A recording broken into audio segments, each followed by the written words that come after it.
On May 14, 2017, in this blooming season full of vitality, the Belt and Road International Summit Forum was held in the beautiful Yanqi Lake, Beijing, the capital of China. More than 1,500 representatives from over 17 international organizations and 130 more countries in the 5 continents participated in this grand event and made their contributions. Shining with unprecedented energy, the age-old Silk Road, which was once a showcase, has traversed history, walking into people's heart and marching toward the future. The Belt and Road is escorted by laws. China-ASEAN Legal Cooperation Center, CALCC.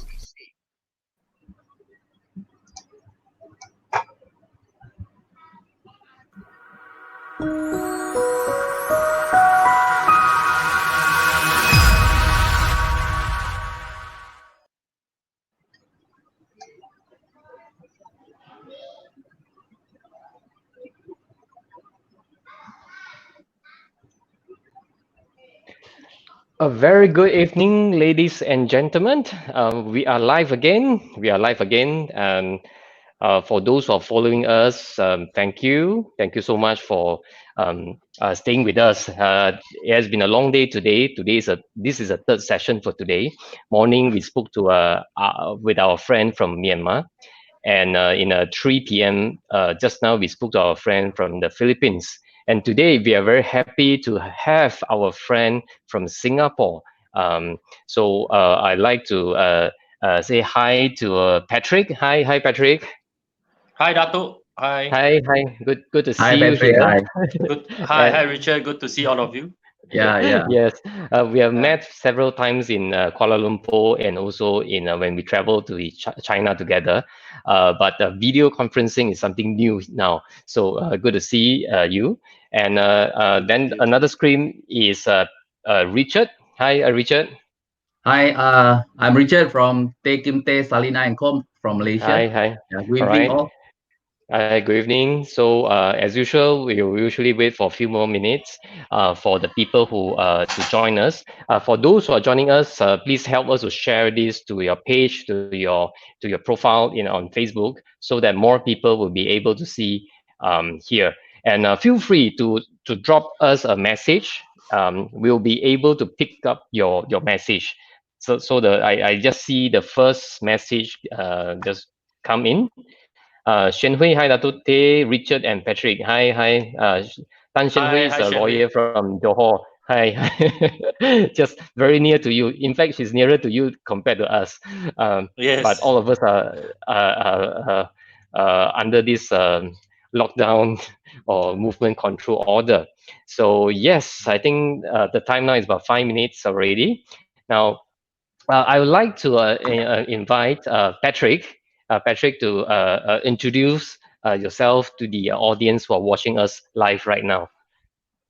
Hi, everyone. Thank you, Dato, for having me onto this series. I'm a practicing lawyer. My law firm is called Fortis Law, which is a law firm based in Singapore, which I started about 17 years ago in 2003, incidentally during the SARS period. Right. So what do I do? So besides managing the law firm, I do things like dispute litigation. So I go to court all the time to sue people and get sued. And I also do a fair bit of private wealth, meaning wills, trust, probate, and things like this. So I work with people, work with clients on succession planning, legacy planning, and advanced care planning. So this is what I do. I see. Thank you, Patrick. And Richard, I'd like to invite you for to say hello and also to do a self-introduction. Okay, thank you, moderator Dato Teh Tayong. I'm Richard Teh from Teh Kim Teh Salina and Co. Based in Malaysia. We are specialized in property conveyancing, corporate, and banking. All right. All right, so we have here Patrick and so Richard. My name is Dato Yong. I am the moderator and also the vice president of the China ASEAN Legal Cooperation Center, CALCC. So this is a series of legal sharing where we call up by video conferencing our friends, the legal practitioners and the legal experts around the world, where we do a discussion on the COVID-19 and also its impact on the businesses, the community, and also on the country as a whole. So we are very happy that a lot of our friends are able to accept our invitation. And today we are speaking to Patrick Tan from Singapore, and also from Richard Tay from Kuala Lumpur. Yes, I'd like to ask Patrick the situation. We have actually spoken to a lawyer from Singapore, Chong, earlier during the first episode. But at this moment, I think there are already few days on already. Would like to get understand from Patrick, how is the situation on the ground for Singapore? I think in Singapore, we are still in a lockdown, what we call circuit breaker. But since a couple of days ago, the government actually has relaxed the circuit breaker measures a bit by allowing some industries like TCM, traditional Chinese medicine, back into business. So the government is slowly easing on all these circuit breaker measures, because I think the numbers of infection cases are actually brought under control. So I think we are seeing a bit of this easing of the circuit breaker measure. But having said that, I mean, of course, all interactions and movements are still under control in Singapore. So with all the safe distancing measures and whatnot being in place. So this is as it stands now. So since 4th of May, the Singapore government has actually extended the circuit breaker until 1st of June. So we are into our second month of circuit breaker measure. But as I said earlier, a couple of days ago, the government actually relaxed some of these measures on certain industries. Right. I see. Currently, I just checked the number of confirmed cases in Singapore. It's about 20,000. That's right. Compared to Malaysia.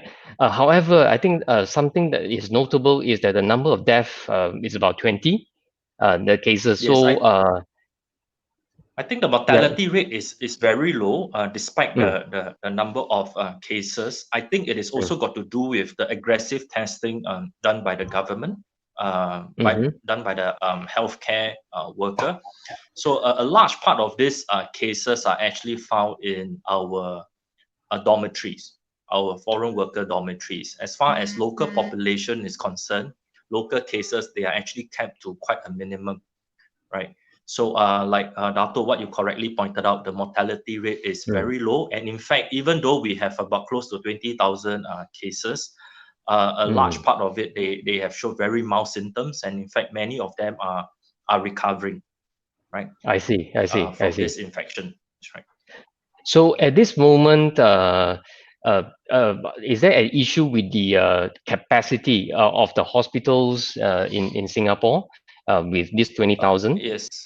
In fact, the good thing is that despite these numbers, our hospitals, our healthcare facilities have not been overwhelmed. And this is, of course, due to our government's effort in actually building some of these, I would say, makeshift healthcare facilities. Like in our Singapore Expo, we have actually established some of these makeshift healthcare facilities to look after our those infected cases. And also we have set aside army barracks, right? Barracks to actually house these patients. So this is to actually alleviate stress and burden on our hospitals. So so far our hospitals are in good shape. They have not been overwhelmed. Yes. So I think the number of cases, if we compare to Malaysia, confirmed cases about 6,000 plus, but the mortality rate, I think, is more than 100 cases at this moment. So Yes. So all right. Looking at the situation, what would you say about the impact on the businesses in Singapore? Well, I think businesses definitely have been impacted to a very large extent. I mean, since the announcement of the circuit breaker measure a month plus ago, businesses basically nosedive. Even before that circuit breaker measures were announced, the businesses, especially in the F&B sector, in the aviation sector, were already hit. So with the circuit breaker measures being announced by the Singapore government, the businesses actually took a hit because most of these businesses, if they are not considered essential services, they were not permitted to operate their businesses at their premises. And so all these people, all these employees and employers, they have to work from home. And definitely this actually had a huge impact. And I believe that, it may take some time for these businesses to get back on their feet. But having said that, our Singapore government has also at the same time actually rolled out a series of measures to actually help businesses and employees alike in Singapore during these challenging times.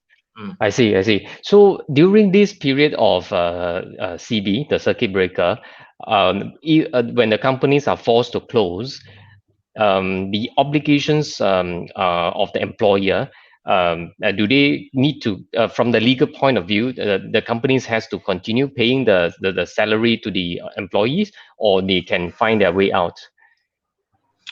Of course, I mean, during these challenging times, right? I mean, there is no law that has been introduced to say that, well, the employer has to retain, or they have to let them go, or they have to furlough the workers. But of course, employers are strongly encouraged by our government to actually retain the workforce, the employee. And to do that, the government has actually rolled out various schemes and incentives to help employers to actually retain their workers. For example, in April and May, the government actually, for the first time, actually, they actually drew down on our national reserves up to almost $50 billion to help employers to actually subsidize their wages, their employees' wages up to 75% for the first $4,600. This is actually money given to the employer with a view to subsidize their employees' wages for the period of April and May, regardless of the industry that they are in. And this is all with a view of hoping that the employer retain their workers. So the government has this subsidy scheme to pay up to 75% of the wages. Yes. Of the first $4,600 wage, monthly wage, the government will subsidize up to 75%. So this is just one lump sum payment credited into the account, and the employer can use this money to actually pay the wages. So this actually alleviate a lot of burden, a lot of stress on the employer. So this is with a view of hoping that the employer can retain the workers instead of furloughing them or letting them go. Yeah. But having said that, there is no law that says that the employer has to keep, or they are forced to retain, or they are forced to let go. They are strongly encouraged to retain the workers. I see. But I suppose when you already subsidize up to 75%, I think the company should have every reason to just retain them. Rather than because there's also a rental. The rental the rental is not subsidized, but we come to that later because the government has actually also rolled out a series of measures when it comes to all rental and all these things. But beyond that, also revenues has dropped, So of course, wage is a huge component, and the 75% subsidy actually helped a lot. But of course, for other businesses, there may be other costs that may actually burden them not to be able to continue as an ongoing concern if they were to keep all the employees. So I've come across cases where some companies actually requested their workforce to go on paid leave or unpaid leave during this very, very challenging. I see. All right. How about that? You mentioned about this rental. So the rental position. So the tenants has to continue paying, or is there a way to argue out of it? Actually, okay. This is part of the relief, right? A part of a larger relief granted by the COVID-19 Temporary Measures Act. So in this law, which was introduced by the Parliament in April, which was last month, there are certain relief being introduced, especially for tenants of what we call non-residential properties, meaning commercial leases, industrial leases. So for any of these leases or tenancy agreements entered with their landlords before 25th of March 2020, and basically if they are not able to continue to pay rent from 1st February this year onwards, due to a large extent caused by COVID-19, then what they can do is to actually file this document called notification for relief. And this notification can be found on the Ministry of Law website, and they can actually serve this notification on their landlord. And if relief is granted, so for a period of 6 months, the tenants can defer paying rent for 6 months, right? To the landlord. But of course, the landlord can actually challenge this application by applying for assessment. So if the landlord feel that the tenant is pulling a fast one and all this, they are not as broke, or their inability to pay was not caused by COVID-19, they can actually apply for assessment for an assessor to assess and see how it goes. So, but we have to be mindful that even if relief is granted, this is merely a deferment. It is not a waiver of the rental. So the tenants still have to consider, after the 6 months period is over, how are they going to pay the 6 months rent in a lump sum to the landlord?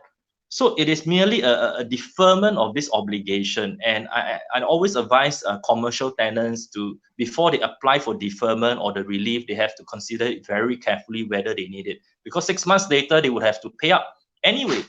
And that could actually pose a greater burden after the prescribed period of 6 months is over. Right. Okay. Yeah. And you say this notification for relief, you serve that notification on the landlord. And is this right automatic, or is subject to any other conditions? Yeah, so the 3 conditions, firstly, it applies only to non-residential leases and tenancy agreement. And number 2, these tenancy agreement or leases are entered before 25th of March 2020.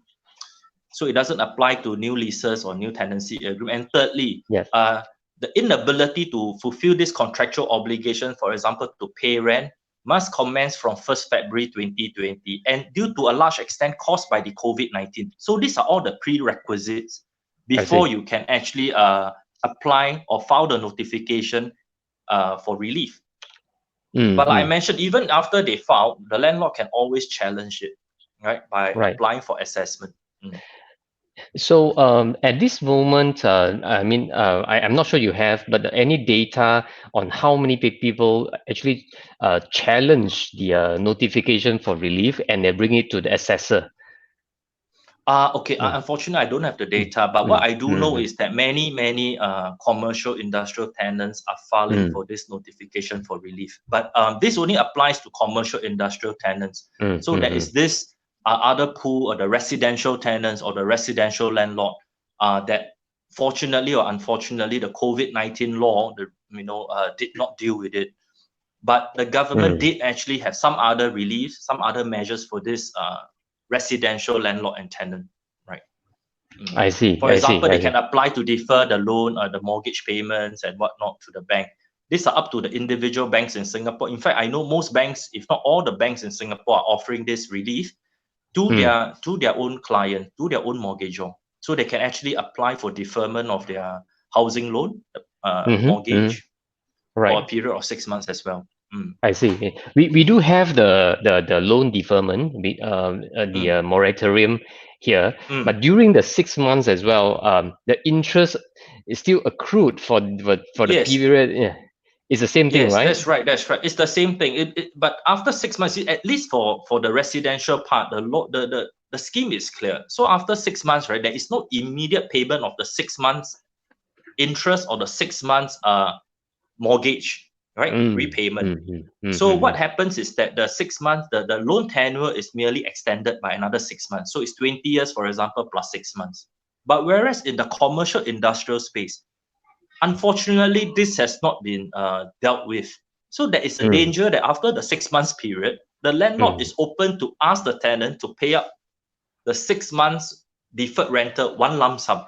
One lump sum. So that may pose one lump sum. That may pose some problems to the tenant. So what they get is some relief now, but 6 months later they may be in for a rude shock. From the landlord. Yes. I see. Now there's a question from is the deferred rental subject to interest if I defer this for 6 months? Yes, interest will continue to run. No, sorry, rental. All for other the rental obligation, For the rental, Rent. yes, because the TA is still subsists the tenancy Yes. agreement, the lease. So I believe that in the tenancy agreement, there will be Mm. this interest clause. So all these obligations continue to run. Right? I don't see it being Right. stopped or yeah. I see. Yeah. So it is just an obligation to pay now is deferred 6 months later. That's However, right. That's right. interest element like any bank loan, it will continue and to Yeah. accrue. All other obligations under the lease, will continue to apply. Right. Yeah. I It see. doesn't mean that all obligations stop. Right. Yeah. All right. But once Right. relief is granted, the landlord cannot take legal action or terminate the lease. Once the relief is granted. Mm. I see. Now, one very interesting thing that I know your firm is practicing is Mm. will and also estate planning. That's Um, right. so during this COVID-19 pandemic, do you see that is there a surge of people writing will or another concept that maybe you can also discuss with the viewers online now on the concept of the LPA, the lasting power of Yes. attorney. So is there Yes. a rush to sign these documents? Yes, my law firm is definitely seeing a surge, in Mm-hmm. clients actually wanting to do these documents because they realize now that actually life can be so unpredictable, with all this pandemic. But the problem is that, we have all these circuit breaker measures, so it is not easy for clients to do these documents now. But as you know, law firms are considered essential services limited. And thankfully, wills and lasting power of attorney are considered one of the prescribed areas that law firms can continue to provide the kind of services to our clients, especially if they fall within the vulnerable category. So we are doing quite a fair bit of wills and lasting power of attorney for urgent cases. For example, they're either on the brink of death or the health of they are deteriorating. So we are seeing a rising number of cases like this. In fact, I'm doing a lot of webinars on this area as well, wills and LPA. Actually, lasting power of attorney is part of this whole idea, this called advanced care planning, whereas will is Yeah. part of this, what we call estate planning. So advanced care planning and estate planning, they are really hot topics right now during this COVID-19 period. And so we are definitely seeing a rise in the number of Right. inquiries in this area. Yes. I mean, could you explain in detail what is lasting power attorney? What does this document Sure. do? Mm, Sure, Dato. Okay, yes, lasting power of attorney is a legal document that actually sure. came into Singapore in 2010. So in 2010, 10 years ago, our government actually brought this concept from the UK into Singapore to allow Singaporeans and PR and foreigners alike to do. And this document basically allow us to actually appoint someone we trust called a donee to help us make certain important decisions on our behalf when we lose mental capacity and the ability to manage our own affairs. So due to whatever medical conditions, could be COVID-19, could be cancer, could be stroke, Alzheimer, dementia, you name it. So the moment we lose mental capacity, but we're still alive, but not really living. The moment we lose mental capacity and the ability to manage our own affairs, now who do we trust among all our loved ones? Our spouse, our parents, our children, to be our donee, to be the authorized personnel to make certain important decisions on our behalf. What kind of decisions? Two categories: personal welfare decisions, property and affairs decisions. Personal welfare decisions include decisions such as who you stay with, where you stay, what you eat, which hospital you go to, what treatment you receive.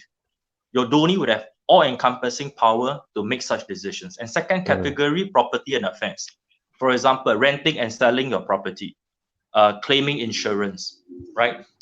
Withdraw deposit money into your bank account, pay taxes, run your businesses.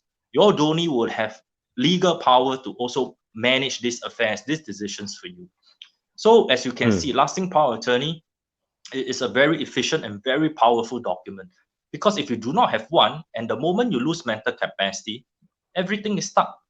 Your next of kin will have to apply to court. I believe in Malaysia is the same thing. For a court order. In Singapore, we call it deputyship. Last time we called it committee of person. And this application can take months and it's very expensive. So with a lasting power of attorney, actually it reduces the time, the cost in allowing the next of kin to actually manage the affairs of the next of kin who has lost mental capacity. And registration now is very quick. You know, it takes about a month or less. You know, you can get it registered. And basically, it is open to foreigner, PR, and Singaporeans. You know, as long as they have I see. asset in Singapore, they can do it.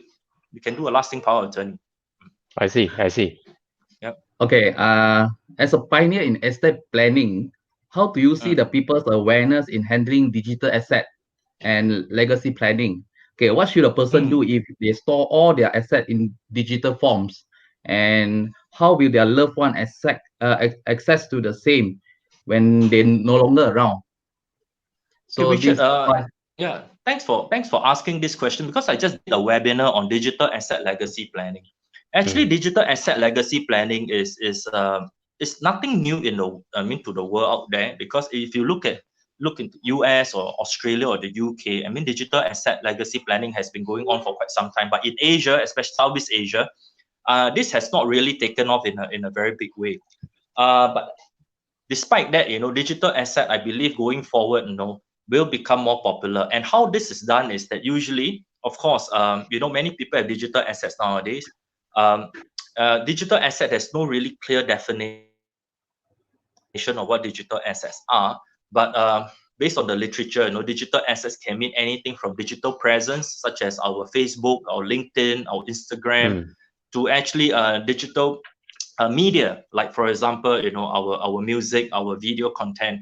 But what is important for us is to understand that certain digital assets that we have, we may not actually own it. For example, you know, Facebook, we do not own the content, or Instagram or Netflix, you know, we do not own the movies and all this. What we do is that we pay subscription, we get to watch the movie, enjoy the music on Spotify and all this, right? So if we do not own it, then certainly we cannot give them away, right? When we pass, we cannot give away our own things.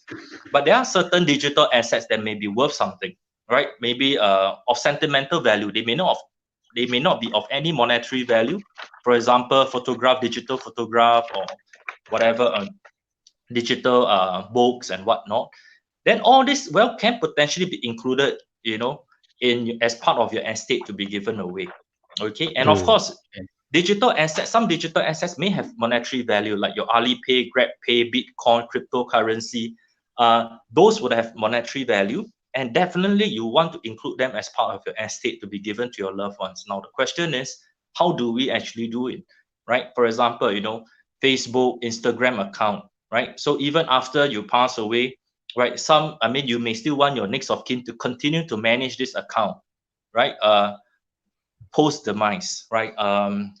It is something that is very real. So how do we do it? Is that we usually incorporate certain clauses into a person's will. So you definitely need to have a will first, and then you actually incorporate certain clauses to instruct your executor and trustee that, you know, you do have a list of digital assets. And what is this list called? It's called a memorandum of digital assets. It's a separate document that actually lists out all your digital assets with the user ID, passwords, and instructions to your executor and trustee what to do with these digital assets. So the memorandum will not be inside your will. It is a separate document. But inside your will, references will be made to this memorandum. So why do we keep it separate? Because we do not want all this user ID and password to be reflected in the will. Because in Malaysia, it's the same. Because if we do that, eventually when we apply for probate, all this password will be revealed, will be disclosed, right? To the Public courts and document. to public document. So that is one important reason why we keep the two things apart. But we will make references in the will to say, hey, dear executor and trustee, I have a memorandum of digital asset. Please refer to it and execute it and administer my digital assets accordingly. So this is how we actually do digital asset legacy planning. Okay. Right? Well, Yep. okay. I have In a nutshell. another question for you. For buying and selling property especially during this circuit breaker, is virtual Yes, Richard. signing legal and acceptable in Singapore, particularly in witnessing and attesting the document by a lawyer? So is it something common? Actually, it is not common. Digital e-signing actually has been legitimized for a long time now under our Electronic Transaction Act. But having said that, it has not gained momentum, so to speak. Right, even especially during this time, right? I mean, we have COVID-19. The question is whether can a party exercise the option or sign a tenancy agreement digitally. I mean, under our Electronic Transaction Act, it is permissible. The only thing we have to ensure is that make sure that it is properly signed digitally. I mean, it is authentic, right? The digital signature and all this. And also the question is then, can a witness the digital signing or witness the signing remotely or virtually? And there's a bit of a gray area because with the COVID-19, actually nothing was mentioned about this area. In fact, 2 days ago, the newspaper actually announced that we may actually get married virtually. That means you can actually solemnize our marriages virtually in Singapore. But so far, nothing has come out on property signing. But as I said earlier, you can definitely digitally sign. But the question is, it has not gained momentum. But I think it is also a bit of a moot point because conveyancing related matters is one of the prescribed areas of work that lawyers can continue to do during this period of time. So actually, clients can still visit their lawyers, attend the lawyer's office and actually sign all these documents. Right. So it is pretty much a moot point because this conveyancing matters has been it's a prescribed area of work. I think likewise in Malaysia also it is not regulated how this e-signing is has to be done, nor it is also expressly prohibited by any law. So we are is it a question for us to see whether we can accept this new norm. Recently our Court of Appeal has for the first time broadcast live the Court of Appeal proceeding. So probably this could be a breakthrough, for the judiciary, for the legal fraternity, to academia to think of whether e-signing or virtual conference is something that is acceptable in future. But for now, definitely, I agree with you, Richard. It's still a gray area, so it's still debatable and not a very protected mode of execution mode. The larger question is next time if we with all this blockchain and whatnot, whether there's even a need to witness the signing of this document by a lawyer. I mean, the purchaser or the seller can actually rely on blockchain and sign the document. Yeah. Right.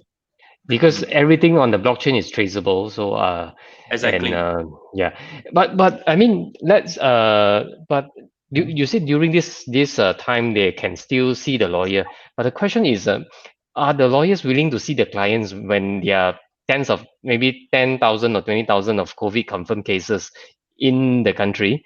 Are people willing to work during this time? Yep. So even though that this is a prescribed area of work that lawyers can continue to provide to their clients during this period, of course they have to observe all the safe distancing measures, circuit breaker measures. They still have to implement all the SOP and all this.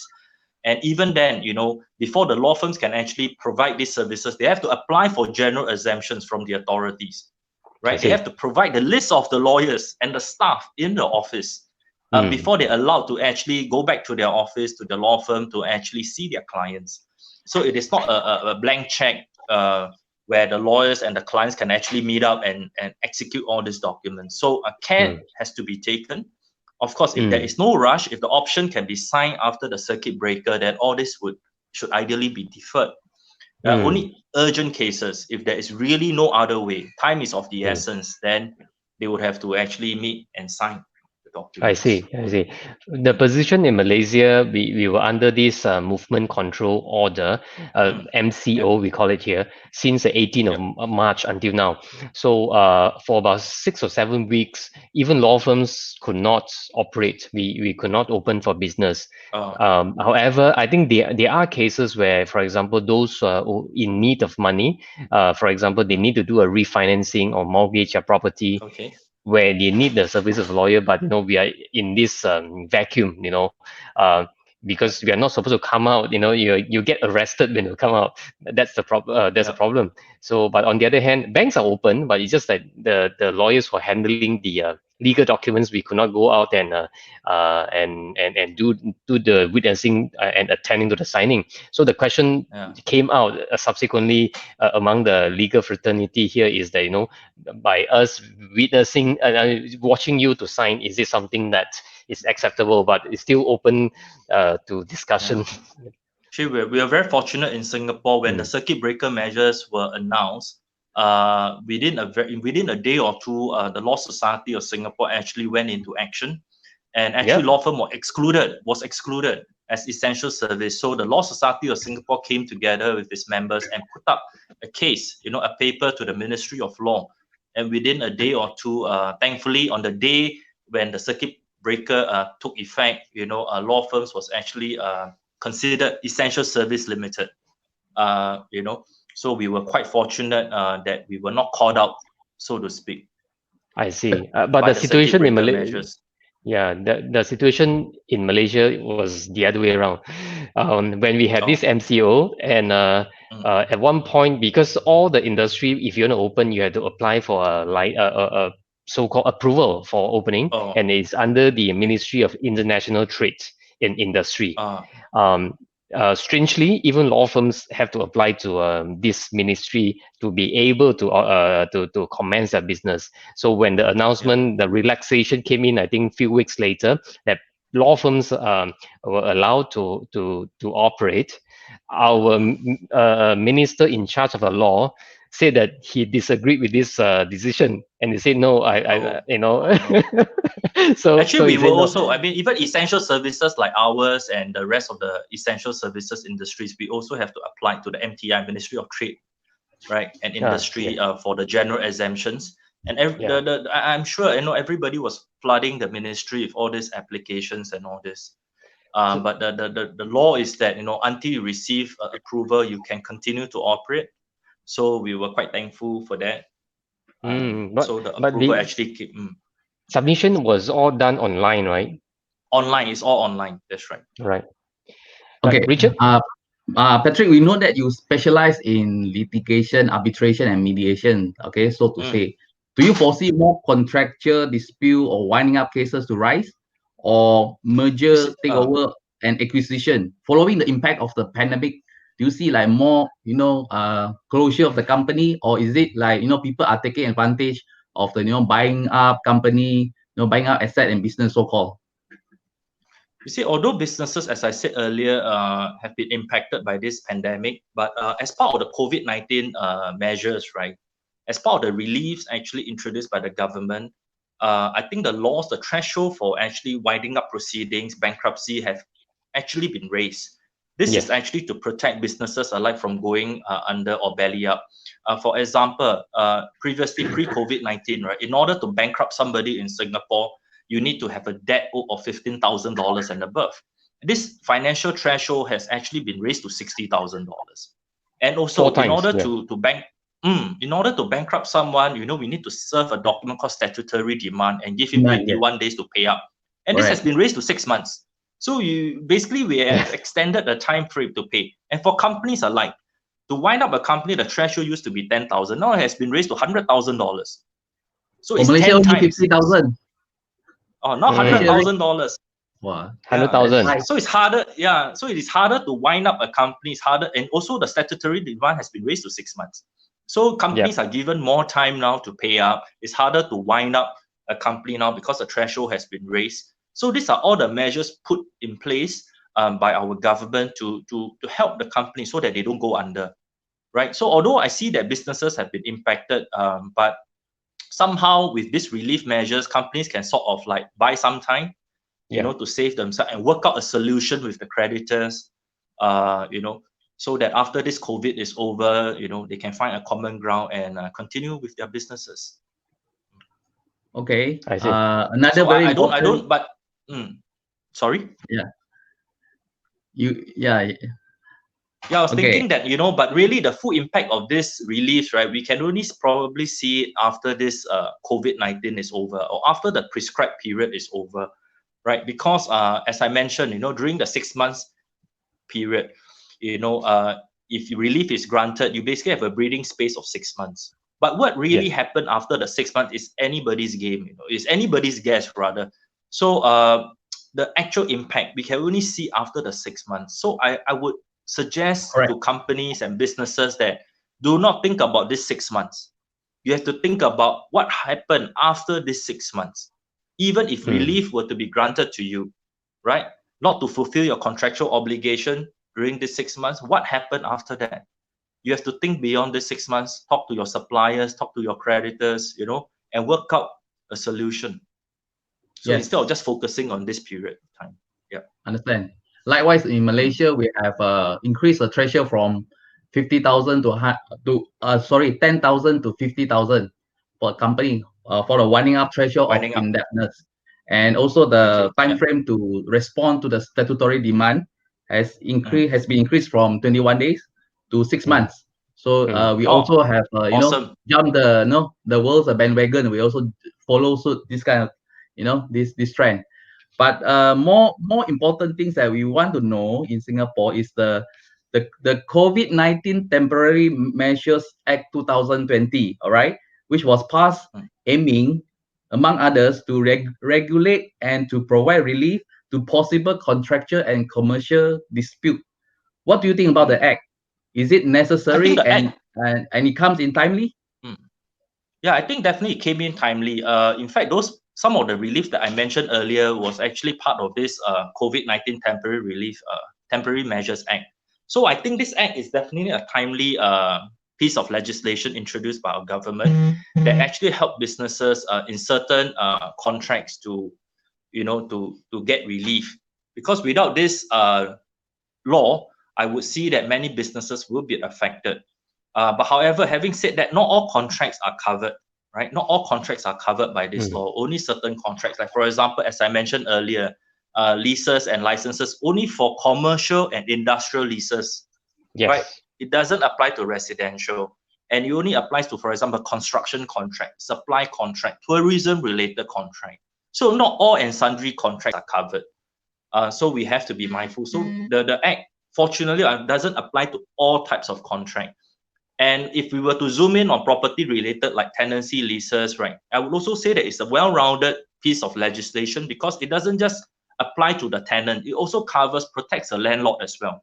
So for landlord, they can actually also file notification on the banks to say that, well, because my tenant is not paying me, I can't pay you. So it is a very holistic, it protects tenant and landlord. And also the government has introduced, or rather given property tax rebate to the landlord, and for this property tax rebate to be passed to the tenant, right? So the government is also jumping in to say that, okay, now there will be property tax rebate given to the landlord owner, and this rebate has to be in turn passed on to the tenant. So it is a multifaceted piece of legislation. So it is not just focused on the tenant, right? It covers the landlord as well. It covers the tax rebate as well. So it's a very well-rounded piece of legislation, I would say. Just for our knowledge, this act was read, debated, and passed for how long the duration? How fast it was read? Very fast. I think in a week or two. A week or two. Yes, it's very fast. Okay. In fact, if I remember. Personally, I would agree to the enactment of such act, but I think Malaysia, we still have some challenges to adopt the similar approach. But anyhow, I think this act really come in timely. All right, and yes. Okay. Next question I'd like to ask Patrick is about the future of the legal industry. Having this pandemic coming in, do you foresee that work is getting more or less? We have spoken to a lot of friends, the lawyers around the world. There are people with different views. Some say that the transactional work will be lesser. Some feels that, for example, family law, number of divorce is expected to go higher. So what's the view in this entire future of the legal industry? I agree to a large extent. I wouldn't say the future. I think as of now, during this COVID-19, I think depending on which area of practice that you're in, like if you're in transaction lawyer or corporate lawyer, I mean, I've talked to transactional lawyer as well. They say that their work has sort of been affected. But if you were to speak to insolvency lawyer, litigation lawyer, they say that they have been kept busy. And if you talk to private wealth lawyer like myself, talk about LPA, wills, we have been kept busy. And real estate, real estate sort of like, affected because now you cannot do viewings, the property agents, their work is affected. So sale and purchase is affected. So of course, then conveyancing work is affected. So it really depends on which area of practice that you do.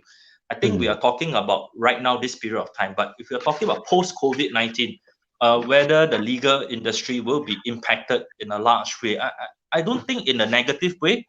In fact, I think it will be in a positive way, like what Richard said. This really got us thinking in like how we can better position ourselves by leveraging all these experiences that we have gone through during this period. For example, using all these online meeting tools, video conferencing. We can even attend court hearing online now. How we can actually use all these tools to help our practice. So I don't see this COVID-19 impacting our legal business industry in a negative way. In fact, I think that going forward, we'll probably see a new norm, a new normal, a new way in how the legal industry is going to practice going forward. And for me personally, I think this is all positive and all good going forward. I see. Right. Good. For the viewers who are watching us live now, if you have any questions or any comments, please feel free to ask at the comment section, so we will be able to pick it up. Kamwante say hello. Hi. Hi, hello. Hello, and we already addressed this issue. Now, for the rest of the viewers online, if you want to ask some questions, feel free to put it at the comments. Now, another question I would like to ask Patrick is how much technology plays a part in terms of the practice at this moment? Are we shifting towards the using this technology in our lawyering journey? I think so. I was just speaking to my lawyers the other day. Is that surprisingly during this period of time, our revenue was actually kept. It was actually the same even before COVID-19, even though hardly anyone came to the office.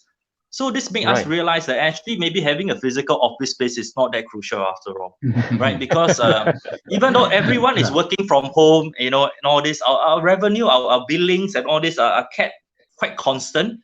And we were just relying on emails and, all this Zoom and StreamYard and all these tools and meeting our clients and all this. So that really got me thinking whether we really need all these physical files and physical office, because these are costs, right? And whether we can reduce all this. So it really set me thinking that with all this technology in place, maybe the way we practice could be very different. So that's a very good learning experience, I guess, for myself and my team. I see. I see from the Facebook of Fortis Law that recently you have moved the office. Yes. And is during this circuit breakers season. And actually, I moved 2 weeks before the COVID, the circuit breaker actually was announced. So it was actually very timely, I would say. So actually, so that was actually my office. I have two offices. So I actually went back to my older one, my old office. 16th of March. Before the circuit. Yes, 16th of March. I just see your yeah. Yes, I moved back before the circuit breaker measures were announced. Okay. I see. That was very timely. But again, what you said just now, again, what you said just now is, do you really need such a huge office space while a lot of things can be done off-site? That's right. That's right. Yeah. So, what's your view about your team working from home? How challenging is it to keep a team, and a new term now is working from home. But do you think that what are the challenges maintaining a team? I think definitely technology. I mean, you need to have the technology in place. But thankfully, we have all these apps and all this technology in place, readily available for us. So that really helped our practice a lot. But of course, I think more importantly for me personally is psychologically is whether I think working from home is really a method that I can accept and that can be efficient. And I was proven totally wrong that in the past 1 or 2 months that actually working from home can be efficient, if not more efficient, than working in a physical office. And like I said, initially I had doubts as to whether working from home can really work. But after going through this past 1 month of circuit breaker, I can see that, actually it works. Even though I don't see my lawyers, I don't see my staff, but they are continue to work from home, right? Relying on technology. They are continuing to meet clients virtually, continuing to produce good work, quality work, and basically bill our clients. So in terms of revenue, profit and all this, we're still maintaining, still going strong. So this has proven me wrong all along, that thinking that, everyone has to work in the office, I see. which I is see. not the case now. Yes. All right. This question just came in. Do you foresee going forward law firms will continue to adopt such changes, i.e., online meetings, etc. Well, moving forward? personally, I would definitely want to adopt such online initiatives going forward, including conducting online seminars, webinars like this, going forward. And we have to see whether the market, our clients can accept, right? So, but personally, from my perspective, I would definitely want to implement such changes going forward, right? To rely more on technology. If it works, then I may even want to cut down on the physical office space, right? That would definitely reduce costs. And that cost saving can be passed on to our clients. Yes. Right? And James Tan also commented, can minimize office space already. That's right. LOL. That's right. That's That's right. right. And That's right, James. yeah, when like what Patrick said, when you have cost savings from a huge or very expensive office space, perhaps during this difficult time, the savings they have, you can actually pass on to your clients, and they are That's also right. able to get some That's right, more Dato. competitive rate. Yeah, so this is That's right, also Dato. another good strategy, right? So yes, I think yes, let me just see. Okay, so we have addressed the questions from the audience. If you have any, you just feel free to post there. So I think for today's session, I would like Richard to do a concluding remarks about whatever we have discussed so far. Okay, I think this COVID-19 serve as an eye opener for all of us. Okay, it does not only affect our business, it also trigger us to think, how do we carry out, our daily life, okay, with this virus. So bear in mind that I feel that this COVID-19, this virus will stay for us for another 1 to 2 years. So we can't escape. So now the question is, how do we live with them? Okay, how do we take care of ourselves? How do we stay healthy and stay safe? That's more important. All All right. right. And I think I would like to take this opportunity to pay tribute to our Malaysia's frontliners who actually work relentlessly to fight against the COVID. Surprising to say, Malaysia is one of the lowest percentage of the death toll. Up to 4:30 p.m. just now, today, 2 hours ago, we recorded 6,467 infection cases, out of which 74% were discharged, recording 4,776, and the death toll was 107. So for Malaysia, I think it's quite canggih lah, quite good lah. So I think I would like to pay a salute to them. But of course, at the end, thank you Dato Yong for inviting me to join this sharing, and also my friend Patrick Tan, our associate company Thank you. in law firm You're in welcome. Singapore. Thank you, and hope to You're see you welcome, again Richard. in near future. Yes, hope to see you soon. Thank you, Yes. Dato. All right. Thank you. Now, I would like to invite Patrick to also do a concluding remarks for the session today. But more importantly, before you do this conclusion, how do people get in touch with you? Let's say Well, they people to ask yeah. your Facebook or the company's Facebook. Yes, they can always come to Fortis Law website, like our Facebook, our LinkedIn. We even have a YouTube channel, where I posted some videos. Whatever laws that I said earlier, I actually have done videos. I'm going to post them up next week. So it's all a series of short videos on the COVID-19 law in Singapore. So you can subscribe or you can like, YouTube, LinkedIn, Facebook. And I also have all these free webinars. So you can actually go onto my law firm's website and register and attend all these free webinars. I conduct it almost on a daily basis. Right. During this period of time. So please, yeah. Okay, so I'd like you to invite you to do a concluding remarks for the discussion today. Yeah, like Richard, first I would like to thank, of course, all our frontline workers, health worker, everyone in the frontline that is keeping Singapore safe. I think that is crucial. I think everybody is sacrificing, not just the frontline, actually everyone in Singapore, including our foreign friends living here. We have all sacrificed during this very tough and challenging time by staying at home and keeping our families safe, keeping ourselves safe, so as to flatten the curve. I think this has shown a lot of solidarity, I would say, among Singaporeans alike. I think this is the same for our Malaysian friends across the causeway too. I think this is very crucial, and all these times will pass, and in the next few months we could see that, slowly we will get back into business and all these difficult times will come to pass. So hang in there, I would say. I will share all my friends and business partners and all this. Yep. Okay, That's all I want to say. Right.